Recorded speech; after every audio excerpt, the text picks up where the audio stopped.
ಜಿಲ್ಲೆಯಲ್ಲಿ ಇತ್ತೀಚೆಗೆ ಮಾವು ರೈತರ ಗೋಳು ಕೇಳೋರೇ ಇಲ್ಲದಂತಾಗಿದೆ.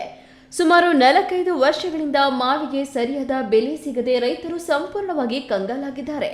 ವಾಸ್ತವವಾಗಿ ಶ್ರೀನಿವಾಸಪುರ ಭಾಗದಲ್ಲಿ ಬೆಳೆಯುವ ಮಾವಿಗೆ ಪ್ರಪಂಚದಾದ್ಯಂತ ಉತ್ತಮ ಬೇಡಿಕೆ ಇದೆ. ಆದರೆ ಮಾರುಕಟ್ಟೆಯ ಕೆಲ ವೈಫಲ್ಯಗಳಿಂದಾಗಿ ಇಂದು ಮಾವಿನ ಬೇಡಿಕೆ ತೀರಾ ಕಡಿಮೆಯಾಗಿದ್ದು ರೈತರು ತೀವ್ರ ಸಂಕಷ್ಟಕ್ಕೆ ಗುರಿಯಾಗುತ್ತಿದ್ದಾರೆ. ಪ್ರತಿ ವರ್ಷವೂ ಮಾವು ಬೆಳೆಗಾರರಿಗೆ ಒಂದಲ್ಲ ಒಂದು ಸಮಸ್ಯೆ ಎದುರಾಗುತ್ತಲೇ ಇರುತ್ತದೆ. ಒಂದು ವರ್ಷ ಫಸಲು ಹೆಚ್ಚಿದ್ರೆ ಬೆಲೆ ಕುಸಿಯುತ್ತಿತ್ತು. ಬೆಲೆ ಹೆಚ್ಚಾಗಿದ್ದಾಗ ಫಸಲೇ ಇರುತ್ತಿರಲಿಲ್ಲ. ಆದರೆ ಈ ವರ್ಷ ಉತ್ತಮ ಫಸಲು ಬಂದಿದ್ರೂ ಸಹ ರೈತರಿಗೆ ಒಳ್ಳೆಯ ಬೆಲೆ ಸಿಗದಂತಾಗಿರುವುದು ಅವರ ಆಕ್ರೋಶಕ್ಕೆ ಕಾರಣವಾಗಿದೆ. ಕೂಡಲೇ ರಾಜ್ಯ ಹಾಗೂ ಕೇಂದ್ರ ಸರ್ಕಾರಗಳು ರೈತರ ಸಂಕಷ್ಟವನ್ನ ಅರಿತುಕೊಳ್ಳಬೇಕು. ತಕ್ಷಣವೇ ಪ್ರತಿ ಕೆಜಿಗೆ ಕನಿಷ್ಠ 10 ರೂಪಾಯಿ ಬೆಂಬಲ ಬೆಲೆ ಘೋಷಣೆ ಮಾಡುವ ಮೂಲಕ ರೈತರ ನೆರವಿಗೆ ಧಾವಿಸಬೇಕು.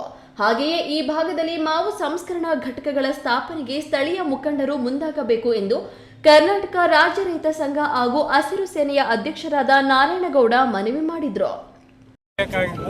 ಮಾವು ಇವತ್ತು ಕೈ ಆಗ್ಬಿಟ್ಟೈತೆ. ಮಾವಿನ ರಾಜ, ಹಣ್ಣಿನ ರಾಜ ಅಂತೇಳಿ ಪ್ರಸಿದ್ಧಿಯಾದಂತಹ ಇವತ್ತು ಮಾವಿನ ಬೆಳೆಗಾರರು ಈ ಮಾವು ಗಿಡಗಳ ಸಹವಾಸನೆ ಬೇಡ, ಸಂಪೂರ್ಣವಾಗಿ ಕಡೆ ಅದಕ್ಕೆ ಮಾರಾಟ ಮಾಡಿಬಿಟ್ಟು ಏನನ್ನ ಬೇರೆ ರಾಗಿನೋ ಜೋಳನ ಚೆಲ್ಕೊಳ್ಳೋಣ ಮಟ್ಟಕ್ಕೆ ಇವತ್ತು ರೋಷಿ ಹೋಗ್ಬಿಟ್ಟಿದ್ದಾರೆ. ಸತತವಾಗಿ ಕೊರೋನಾ ಬಂದ ವರ್ಷದಿಂದ ಹಿಡಿದು ಇದುವರೆಗೂ ನಿರಂತರವಾಗಿ ಮಾವು ಬೆಳೆಗಾರರು ಸಂಕಷ್ಟಕ್ಕೆ ಬೀಳ್ತಾರೆ.